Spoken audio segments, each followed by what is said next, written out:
my voice is not really up to snuff, but I will do my very best and make a good go of it today. Thank you very much for the lovely invitation to join you and to share my research. I'm really delighted to be here. And with Valentine's Day tomorrow, many of us may be thinking about those important relationships and anniversaries in our lives. And so today's seminar really presents the perfect opportunity in our professional domain to reflect on a recent golden anniversary that has shaped very much of what we do.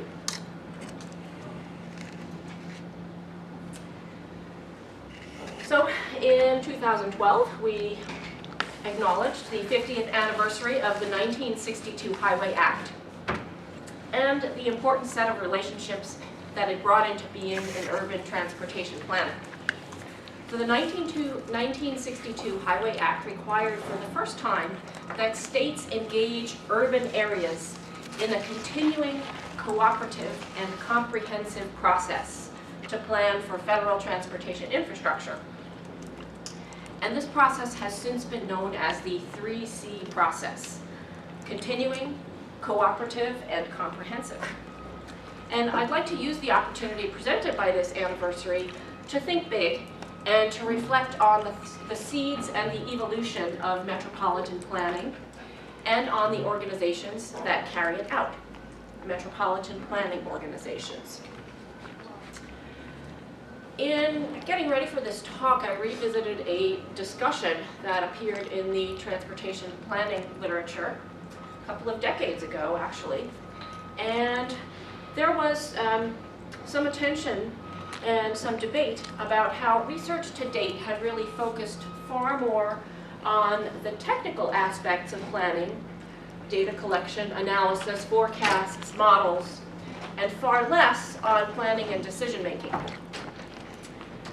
Far less on the decision-making processes and institutions supposed to carry out technical recommendations. And some argued that really to improve the quality of public policy making and decisions, we really ought to, as transportation scholars, devote more thoughtful attention to planning, decision-making, and institutions. And so I'm hoping that this presentation will make a small contribution in this regard by asking us to think institutionally about transportation planning, the evolution of metropolitan planning organizations, and the MPO process. And I'll acknowledge that I have a short time to tell a long story, so there are bound to be some omissions and some simplifications. Hope you'll understand. So the law planted the seeds for the metropolitan transportation process that we rely on today for making decisions about how to spend federal transportation dollars in urban areas. And the Act included language that called for this 3C process: cooperative, comprehensive, and continuing. And really the key elements of this new idea was that it introduced the notion of bringing local communities into previously what was a state-led planning process for federal investments in transportation. And it also did some to specify the substance of what planning should address, what transportation planning should include. So it presented a vision for metropolitan transportation planning, and it was really big on ideas and values, but I would say that it was actually very short on detail and short on words. So this is the critical text from the Highway Act. It's only 160 words, and that became the section of US code that really cemented this need to consult local communities in the transportation planning process. Today, that same section is over 12 pages long and close to 6,000 words. So over time, this vision has really been significantly elaborated.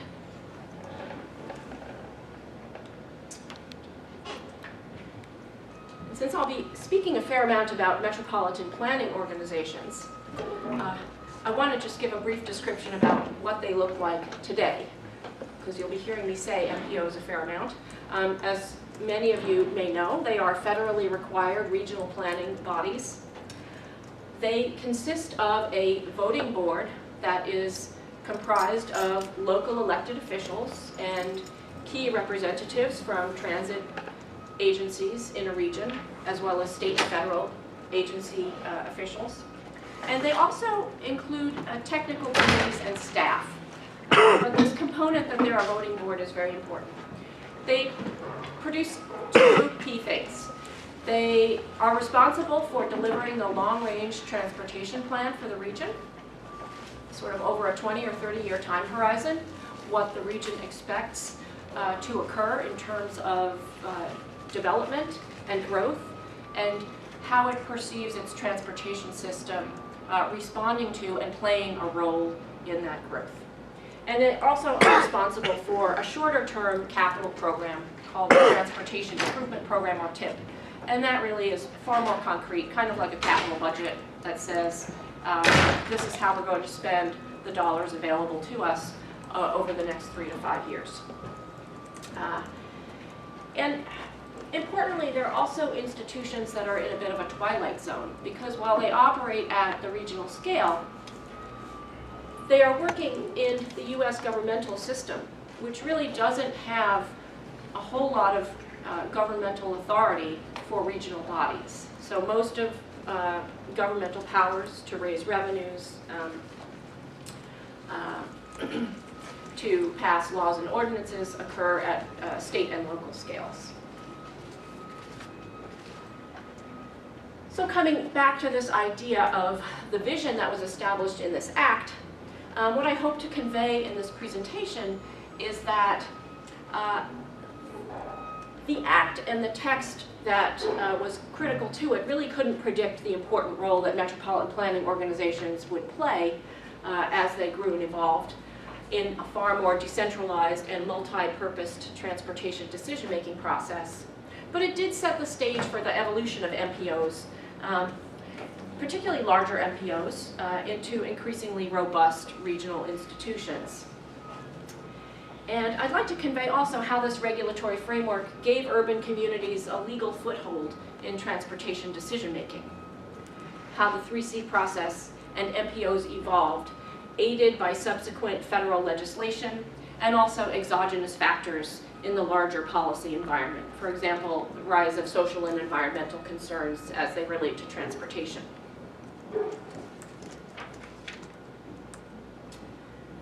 So in this slide, I've summarized the dynamics of MPO development over time and the 3C regulations in that development as I see it. And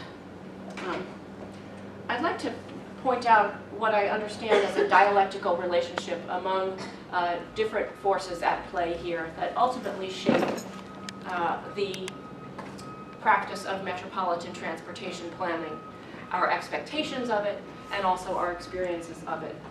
Essentially, whatever's happening in the larger policy and planning environment, whatever our satisfactions or dissatisfactions are with how current transportation planning and policy is being implemented and executed, can be conveyed into legislative interventions in different levels, transportation acts, earlier highway acts, environmental laws, executive orders, with stakeholders and interest groups playing a key role in influencing what the concerns of the day are in the policy environment, and also how those concerns get translated into legislation. Legislation ultimately gets interpreted into an operational set of guidelines through administrative agencies, and that has shaped what metropolitan planning organizations do and how they do it. So really, the policy environment tends to be legislated by, mediated by legislative acts, and then the rules and guidance. And it's really the inconsistency between the way the world is working and the way we hope it might work that kind of propels action and the dialectical relationship among these forces. And I think that it's this persistent incongruence that really compels forward the development of metropolitan planning. This difference between our visions for metropolitan planning and the institutional mechanisms that we have for carrying it out. So as a planner, I do like to plan in advance. And since I've covered a lot of the heavy stuff up front, jump right in and say that I'd like to sort of situate the Act in context and talk a little bit about why the 1962 Highway Act represented a turning point in transportation, a real change from business as usual. I'd then like to look at two specific issues in metropolitan planning and see how these have evolved over the course of MPO's history since the 1902 Act. And the two issues I'll focus in on are representation and also the environment, looking at how these issues and concerns have been addressed over the years. And then I'll end with some observations and hopefully some exciting discussion. If we have time, there are a couple of other domains I could cover, but we'll see where we land. So let's think about the Act in context. So early federal expenditures in transportation were really limited. The focus at the time was to end rural isolation. And where the federal government did get involved, it got involved by making funds available to states, either to plan or construct roadways focused on farm-to-market routes. There was really no role for urban officials to participate in the decisions that were being made by these state and federal cooperative efforts at this time. And urban interests actually saw a pattern of inequity in the federal transportation finance system and in states' funding practices. The federal government sent the bulk of money to the states, and then the states spent those dollars mostly in rural areas. Yet it was urban areas that really were facing the most severe transportation problems, with rapid rise and adoption of the automobile at the time. But they didn't find a way for their concerns to be addressed.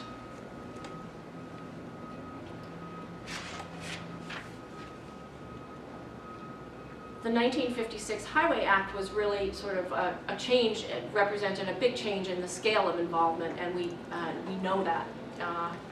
Federal government got much more heavily involved in funding transportation routes and interstates at the state level.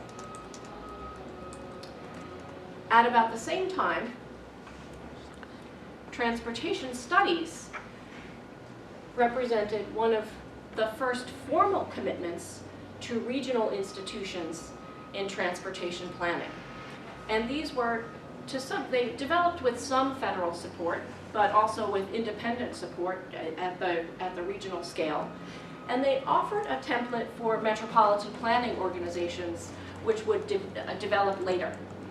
So they got some money from the Department of Housing and Urban Development and the Bureau of Public Roads, and additional funds from state and county governments.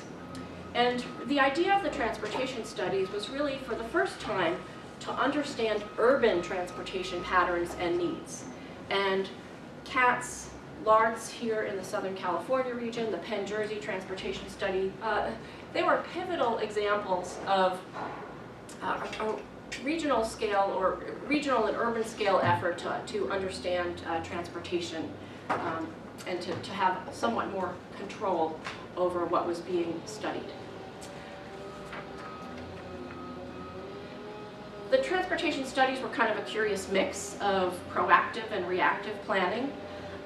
The mere fact that they were undertaken expressed and acknowledged this need to look ahead and anticipate and plan for the future.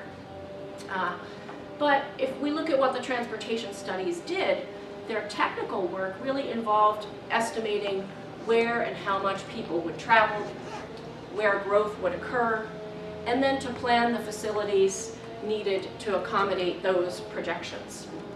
So they're really about looking ahead to see what the future held for land use and transportation, and then planning to build around that. They were highly technical. They were about hammering out the hows and developing the first computers to figure all of this out. They were much less about participatory planning. And if you notice in the sort of schematic to the left, to the right, which represents kind of the procedure that was envisioned for these studies at the time, there's really not a place there for public input or consultation with elected officials. So about the same time that these studies were getting off the ground, with the more significant investment by the federal government in urban interstates, we began to see conflict arise between state-led efforts to build the U.S. interstate system in urban areas, clashing with urban interests. And these conflicts arose, the earliest ones in the late 50s, and they moved into the 60s. And we began to see mounting strains between the urban revolts against state and federal-sponsored freeways that had promised and then really did prove to be quite disruptive and detrimental to the urban fabric of some urban neighborhoods. And so from Boston to San Francisco to New York to Louisiana, it was a key point of contention that there was no urban voice in the decisions that were being made about the location and construction of some significant infrastructure. So the early 60s and the 1962 Highway Act were really a turning point. This was the first period where federal monies were made available explicitly for urban transportation studies. That happened through a HUD program in 1961. And then in 1962, we have the vision laid out for the 3C process and metropolitan transportation planning that should be involve consultation and discussion between urban elected officials and state governments. So through the 1962 Act, there was, expressed this need to broaden the decision making, but again, there was, not too much detail in that act about how it should occur. And I'll just mention here that it was really these later administrative guidelines that came out that really sort of fleshed out more of what the 3C process should be. That states should consult with urban areas, what the purpose of the process was, what elements should be involved in transportation planning, and so on. And what was defined through these regulations was the scope of transportation planning. And if we look at all the factors that were listed then as having to be accounted for in the regional planning process, they should look familiar to us as kind of staples for transportation planning today, in addition to some ones that would come later on. That was how comprehensive was defined. Cooperative, again, the act itself was really short on details, but later regulatory guidance suggested that there should be kind of a more formal arrangement between state highway departments and local governing bodies. But interestingly, it didn't say who those local governing bodies should be. It didn't say how they should be represented. It did suggest that there should be some formal arrangements between the two, maybe a memorandum of understanding. But it was really not so formalized. A lot was left open, and the ability to direct the process was clearly left in the hands of the state transportation departments. And then this 3C process was to be continuing, that we would revisit our plans and assumptions and data on a regular basis.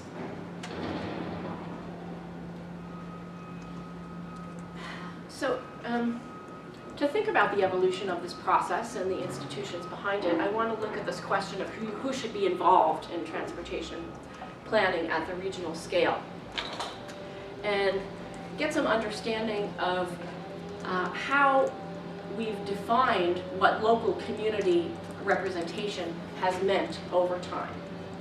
And I would say that in the 1962 Act, it was really a very deliberate choice not to get specific about how this cooperative process should be done. It was really considered a matter of states' rights and states' authority. And I think when Congress passed this act, they had to be pretty careful about not treading too far into states' rights and dictating to states how they should constitute these new and in some cases contested regional entities. So even though it was left kind of vague, over time, through the policy environment and through active stakeholders, we've seen more demands to get specific guidance on this issue.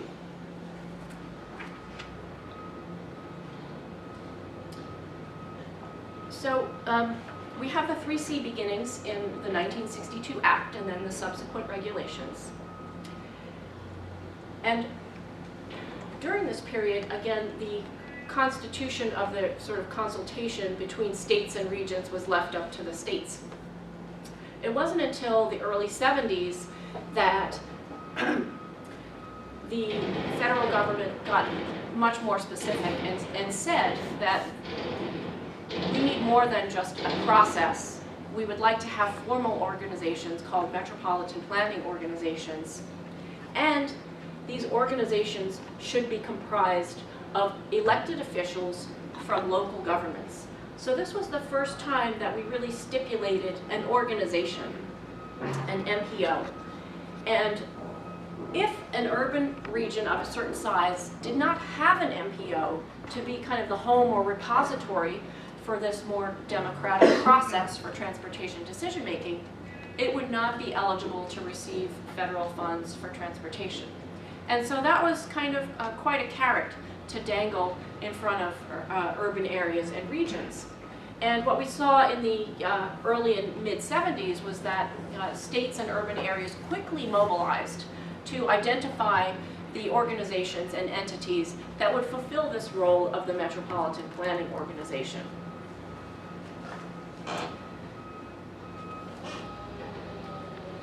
In 1991,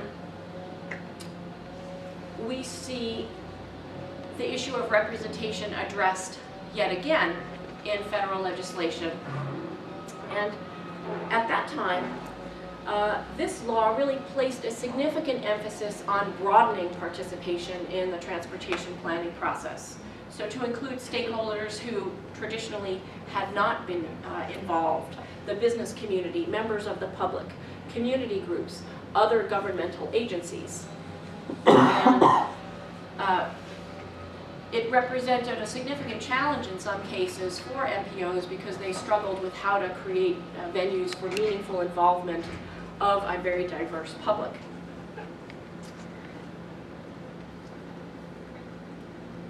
And our most recent federal legislation, MAP 21, is up there because it too has addressed this issue of representation in the Metropolitan Planning Organization through how we look at transit operator involvement in the regional process. So I'll be coming back to these things, but just to give you kind of an outline of the key points along the way.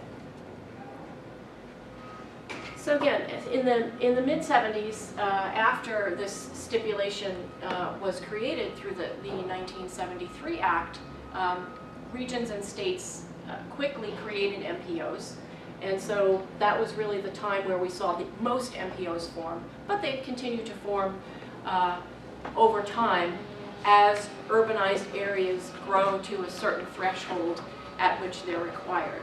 But that was really the period where we saw the most intense activity. Just today, really, from the 2010 census, we'll be adding 36 additional metropolitan planning organizations because in 36 places around the country, regional population growth has, enough of it has occurred to kind of require the formation of a metropolitan planning organization. In total, we'll have about 400 sometime by spring of this year if they all get put together. So looking at how the governing boards of these agencies or regional bodies have been constituted over time, this slide shows of all existing metropolitan planning organizations at the time. in which instances, in what percentage of instances are these different parties represented on the board.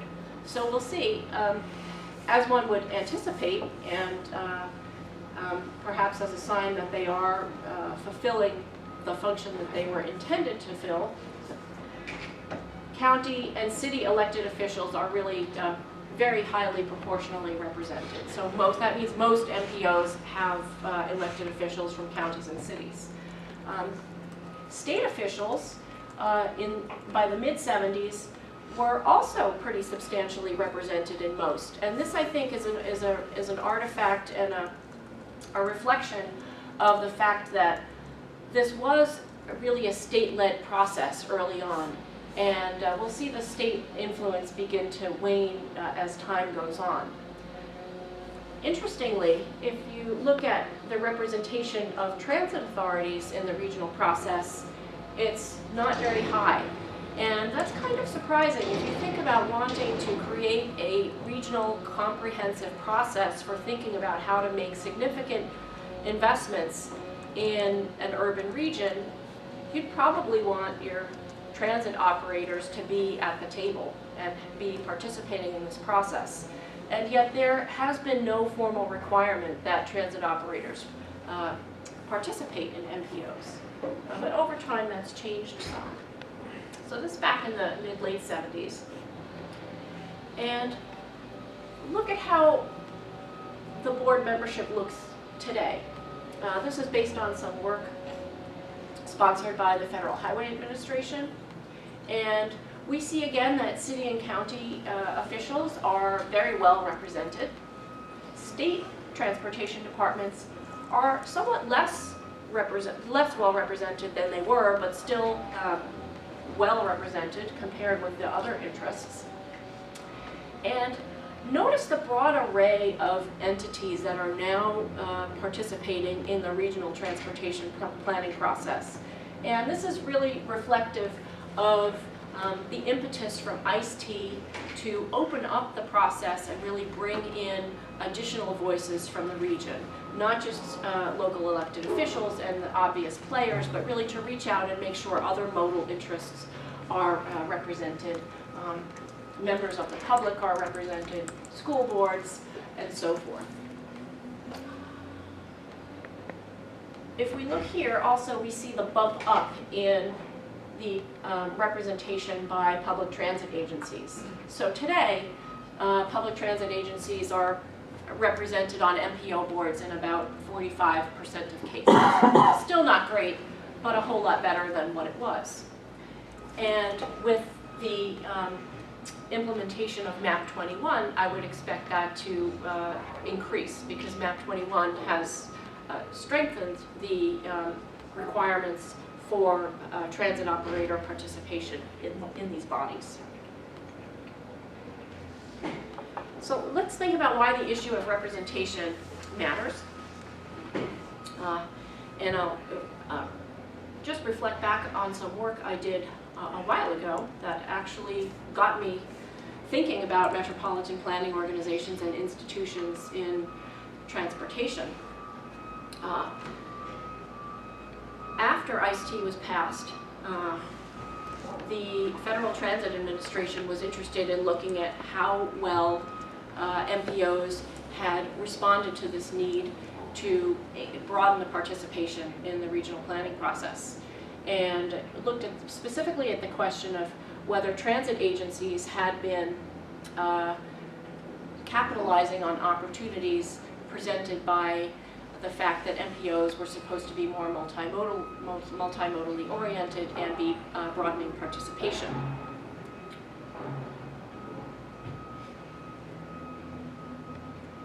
So what we did is look at how regional planning bodies were structured and whether or not transit agencies were represented on the board. And importantly, we looked at what kinds of outcomes occurred when they were represented.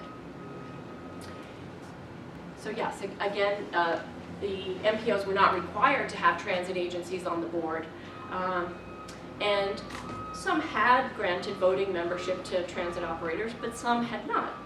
And what we found was that it was pretty much the norm for those who had not been granted voting representation to really not seek more of a strategic role in regional transportation decisions. They really envisioned themselves more as service providers. They focused more on the delivery of rail and bus service, and participating in the MPO was kind of beyond the scope of work they imagined for themselves. There were some exceptions to this, however, and though there were some cases where transit operators really did value their participation in the planning process and saw themselves as strategic players. They thought it was essential to be involved in the regional planning process, and they developed practices to get involved. If they were not invited to meetings, they showed up. They assigned staff to participate in the technical committees and other forums for regional transportation through the MPO.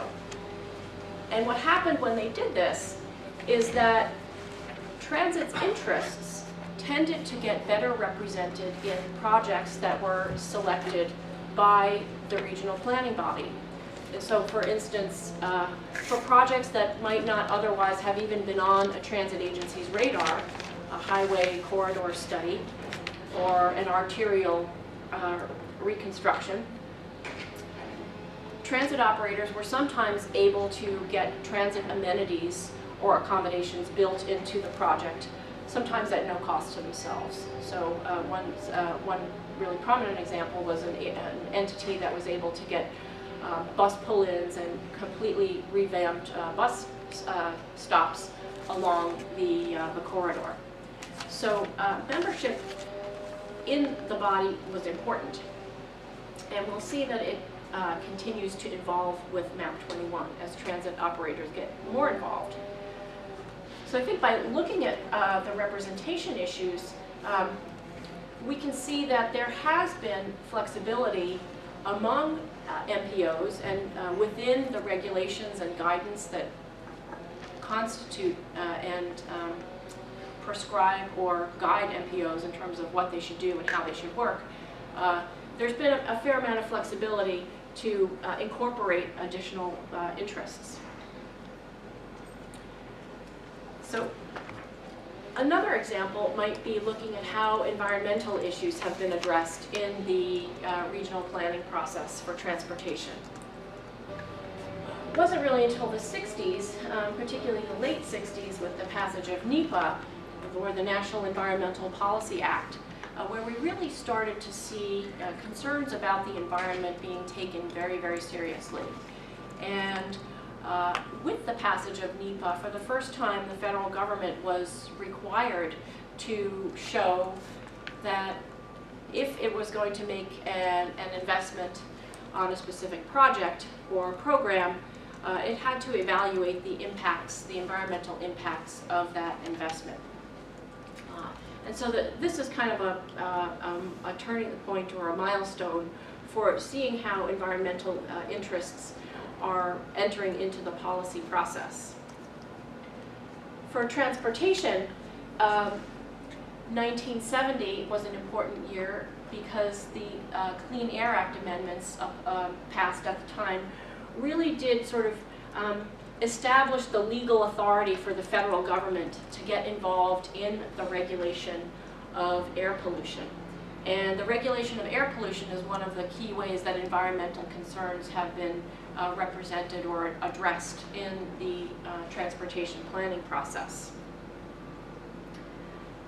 Those acts were significantly amended in the early 90s, and what that meant for MPOs was that the planning products that they produced, the long-range plans, specifically the TIPs or the near-term capital programs, really had to show that they were not going to impair or further damage regional air quality in places that had significant problems meeting the federal standards that had been established. So the Clean Air Act amendments were important for setting these new federal standards, and they worked in tandem with the transportation law ICE-T a year later to ensure that those standards would be addressed in consideration of regional transportation planning projects. We also see in the mid-90s the injection of concerns about environmental justice and social equity in the transportation planning process, both through ICE-T, which encouraged attention to social and environmental concerns, but also through the presidential executive order that was passed in 1994. And it was through these legislative and policy interventions that MPOs really did begin to change what they did. They began to adapt their products, their plans and their programs to reflect these policy concerns. Looking at a more current example, we see MPOs today beginning to think about climate change. And this is a great example of how we can see this dialectical relationship that I talked about early on between MPOs and the larger policy environment, between metropolitan planning organizations and the legislative environment happening. It's not always this one-directional relationship where concerns get expressed in legislation and then MPOs respond to that legislation and any resulting policy guidance or regulations. Sometimes it can work the other way. And I think climate change is an area where we see MPOs beginning to do some innovative things and take up concerns at their own initiative. Not universally by any means, certainly, but there are some cases where MPOs today are responding to kind of what some would say is a policy vacuum at sort of higher levels of government on the climate change issue. So we know that at the federal level, in spite of some debate a few years ago about significant legislation, Waxman-Markey, one example in this regard, that really there hasn't been a lot of push from the federal level or formal incorporation of climate change concerns into planning. But MPOs are beginning to do this in some cases because state level legislation is encouraging them to do that, but still not forcing them. In many cases, when states are thinking about climate change, it's not in a very forceful or directive way changing what MPOs should do, but MPOs are responding.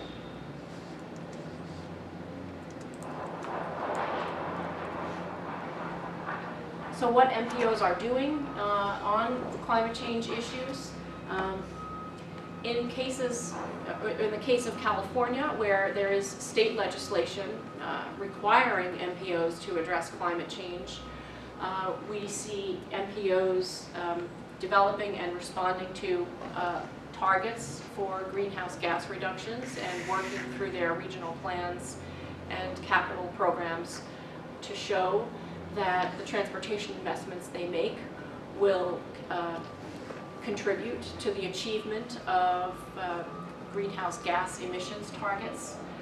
We also see MPOs working to develop tools to assess their contributions to greenhouse gases and climate change, and strategies, working to address and develop strategies both for measuring regional contributions to greenhouse gases and climate change, but also thinking about strategies for adapting to climate change that is really already anticipated or in the pipeline. A really good example is the Metropolitan Planning Organization in northern New Jersey, where long before Hurricane Sandy, the executive director had identified climate change as an important issue that the regional process should be paying attention to, and constituted one of the first climate change working groups at the regional scale in an MPO, and asked the board to begin to start looking at ways to mitigate climate change impacts on transportation and also adapt to them. So we see MPOs sort of developing new organizational mechanisms for addressing these concerns. And here just a few examples of some of the ways that at the regional scale MPOs are addressing climate change, what kinds of specific targets they're producing or developing, often in response to state legislation or aspirational legislation, I should say.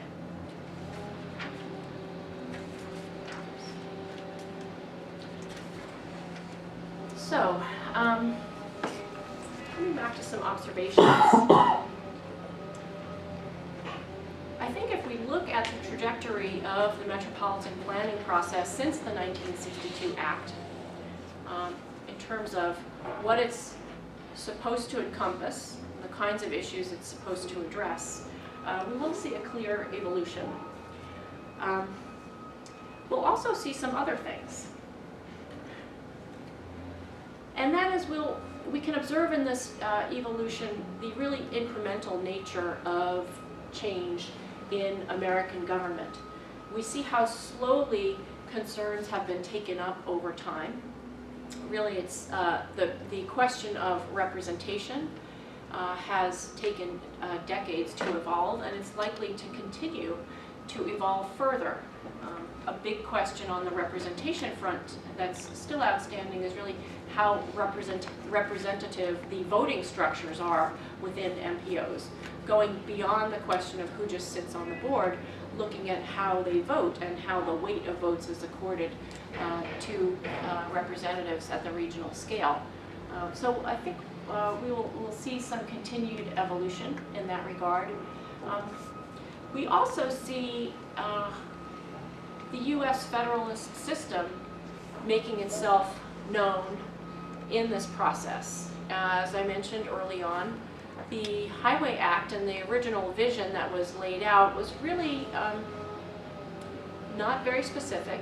It left a fair amount to interpretation, often by the states. And when through legislation, the federal government does try to convert policy concerns into tangible practices at the metropolitan scale, it typically hasn't prescribed them. It's often suggested them or laid out a more general framework and then left it to the states and MPOs to actually realize it. And we see this today through, or one way that we see this is really just by looking at the diversity of MPOs. None of them looks the same as another. They are constituted very differently. Some of them are within councils of governments. Some of them are housed by county governments. Some are freestanding and really interact less with other entities. But there's a huge amount of institutional diversity, and this reflects kind of the hands-off nature of the federal government in trying to make this vision happen. And I think we also see evidence of a two-way relationship. Expressions of discontent or aspiration in the larger policy environment do get translated into law and fed into what's expected of the metropolitan planning process. But also we can see examples of metropolitan planning organizations being innovators themselves sometimes experimenting with new ways of doing things that slowly get reflected back into the policy context that informs what they should do. I think I will stop there. And this is kind of the overarching vision I have. I can leave this up and maybe we can talk about some questions. I do have some additional examples we could talk about from the funding world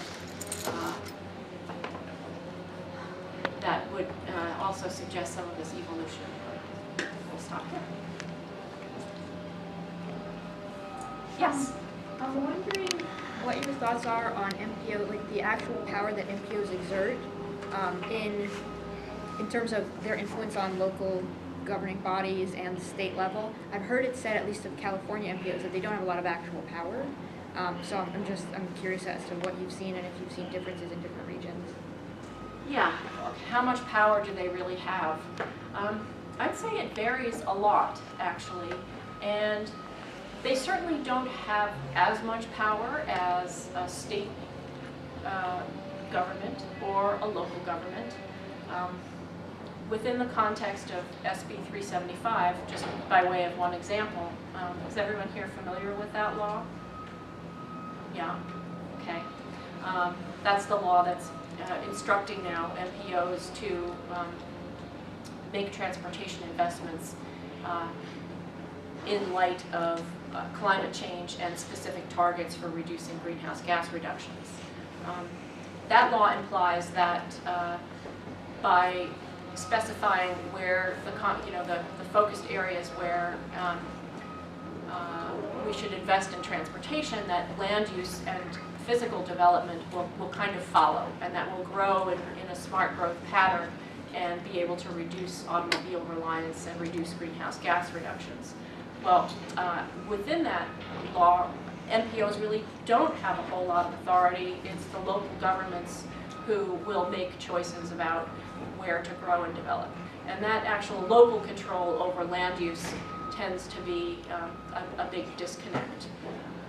California MPOs actually have more authority than MPOs in some other states because it's the MPOs that have decision-making authority over some pots of funds that are not available to them in other states. So in California, the state sort of carves away, a whole regional tip at the state level and puts that in the hands of the MPOs. That's not true in some other cases.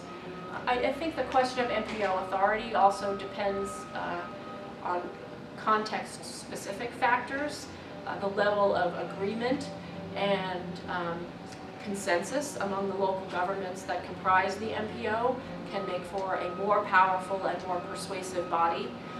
If it's a region that's very fragmented and there is, a lot of parochially oriented governments participating in the body, less so. Yes? Dr. Shara, two questions. First, what issues were at the crux of the pushback from the local urban communities regarding the 62 Act, and were those groups engaged, like say community forums, to find out where their grievances were? I would say that, at the policy-making level, it wasn't so much community groups as bodies of local elected officials, so conferences of mayors, larger associations of public transit agencies. APTA, whom we're familiar with today, was very influential at the time. The National Association of Counties, National Association of Regional Councils. These kinds of organizations were more influential in getting the 3C process into the legislation, less so than individual citizens or civic groups. But I would say that those citizens and civic groups were at the scale of freedom revolts and real tense dissatisfaction with how things were happening were extremely important and informed their urban officials' perspective on what was missing at the time.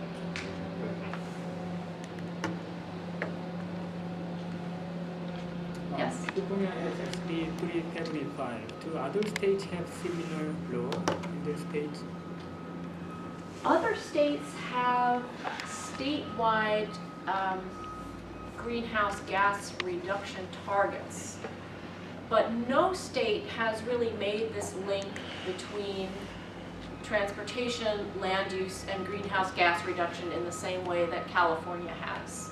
And the way California has done that is by asking MPOs for the first time to lay out a regional land use vision or forecast that is not just a stapling together of local projections about growth, but really is a much more proactive vision about how a region should grow if it's going to cut down on its automobile reliance.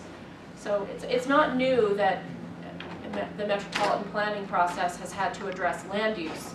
It's just the way that MPOs are being asked to do it in California is somewhat different. So they're being asked to figure out what land use should look like if we're going to meet these greenhouse gas reduction targets.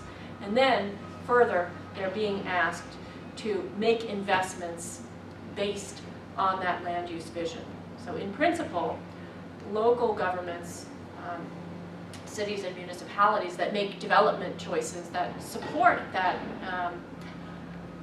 land use vision articulated by the MPO would stand better chances of getting transportation investments.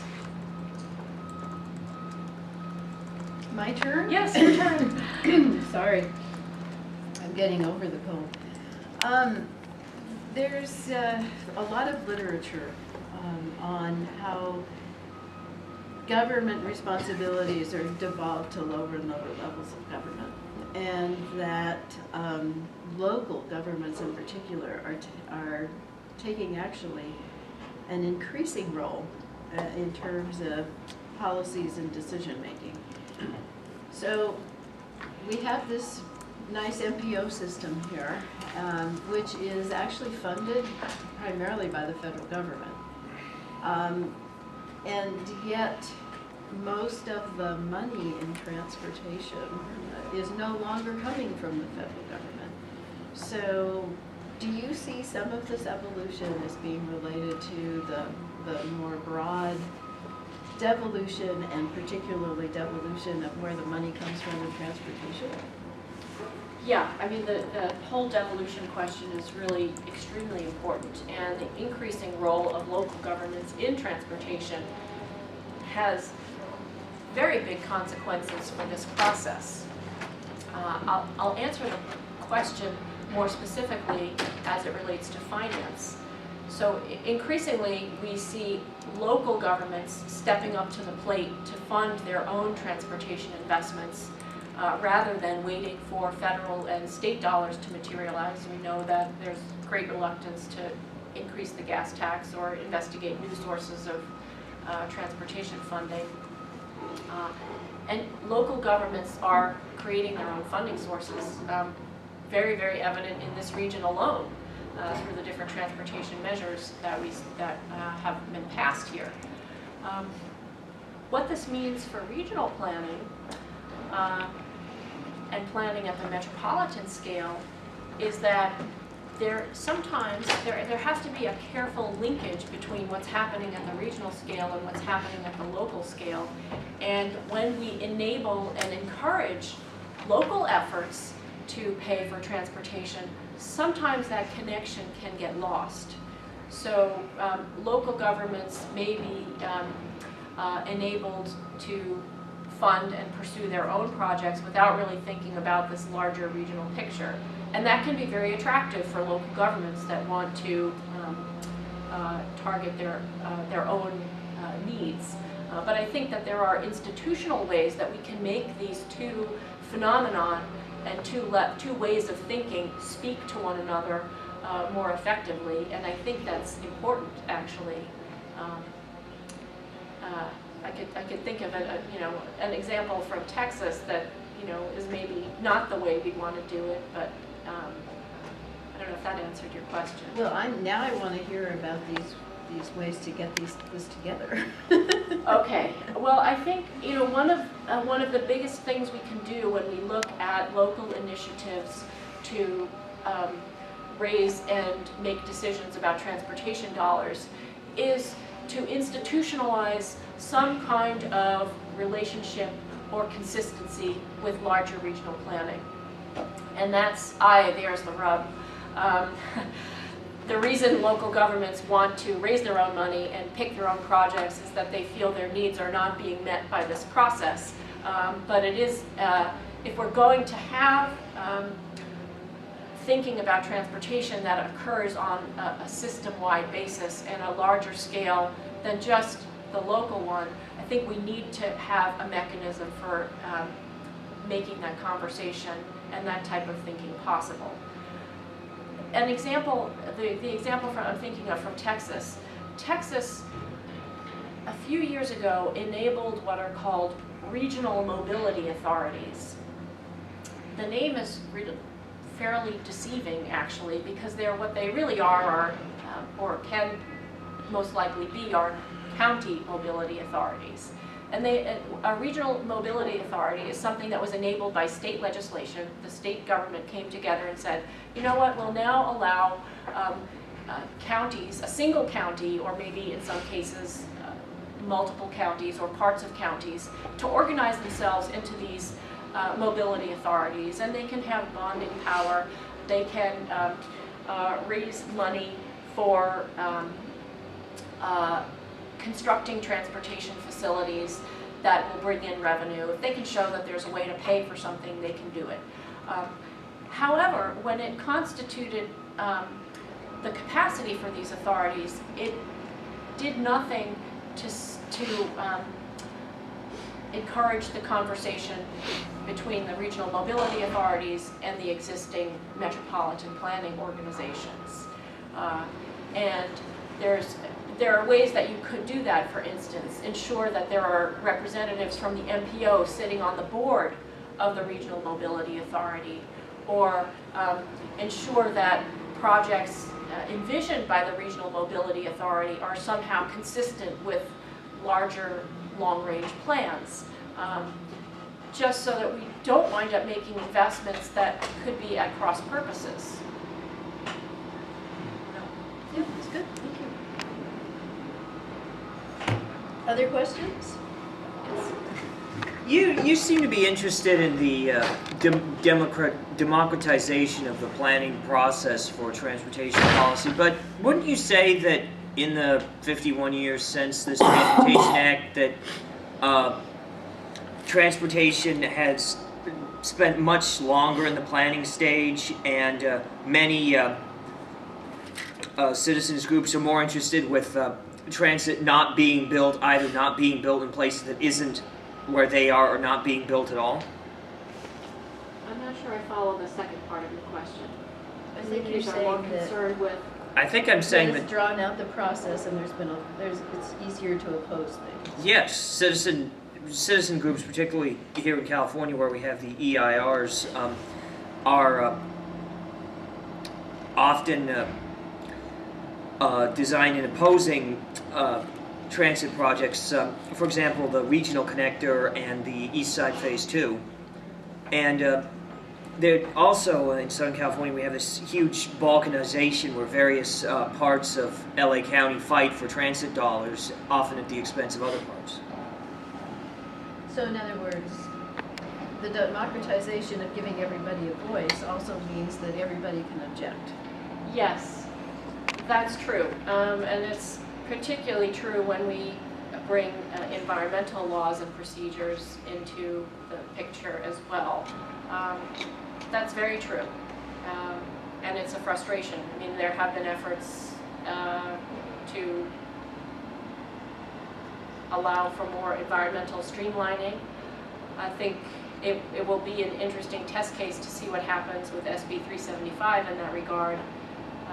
One of the ways that it hopes to attract and encourage local governments to make physical development decisions in the places that are considered strategic is by relaxing the CEQA requirements for those kinds of projects. So that may be a test case of trying to align different objectives. But yeah, there is, I mean, incrementalism is maybe a modest way of describing the extremely frustrating slowness with which our processes, our institutions, our practices respond to the interests and concerns that we have. It's slow. It's definitely slow and not very satisfying. But my point is that it does happen, and we can make institutions change for the better with good outcomes. And we see evidence of that, but you're absolutely right, it's slow. Last question, I think I saw one more hand.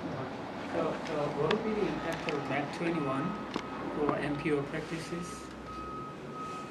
MAP 21 hasn't changed too much for MPOs. As I mentioned, there's stronger requirements for transit operators to be represented in the process, so we'll see how that gets realized and how that changes things, actually. Whether regional projects look any different when transit agencies are more represented and have more voting authority. Another thing that's a little different is some of the transit funding, some smaller pots of transit funding that had traditionally gone to transit operators will now go to the MPO to make choices about. So that we may see some different decision-making outcomes from that. I think the more significant thing about MAP 21 is to think about the visions that could have occurred before it was passed, because I see it pretty much as a status quo legislation, just kind of buying time, and we didn't really address some of the larger questions in transportation through that bill. We merely really sort of reaffirmed the status quo, but there were some visions pre-MAP 21 that were, give us an inkling of where things might go. There was one set of proposals that would have changed the population thresholds for requiring MPOs, so that we would not, constantly be adding them with every census, wouldn't be requiring these regional bodies unless regions were really hitting the 200,000 or above mark. That would have changed things. There were some proposals for federal, on the other side of the scale, there were proposals for federal funding programs that were much more metropolitan focused in scale and could have seen a larger role for MPOs in spending decisions. But those were not, neither of those options came to be, but they give you a flavor for the disparity in visions for what regional bodies of the future will look like. I have some of my own ideas about what they might or could constructively look like. Yeah, the law didn't change a whole lot. Is that it? We give our speaker a round of applause.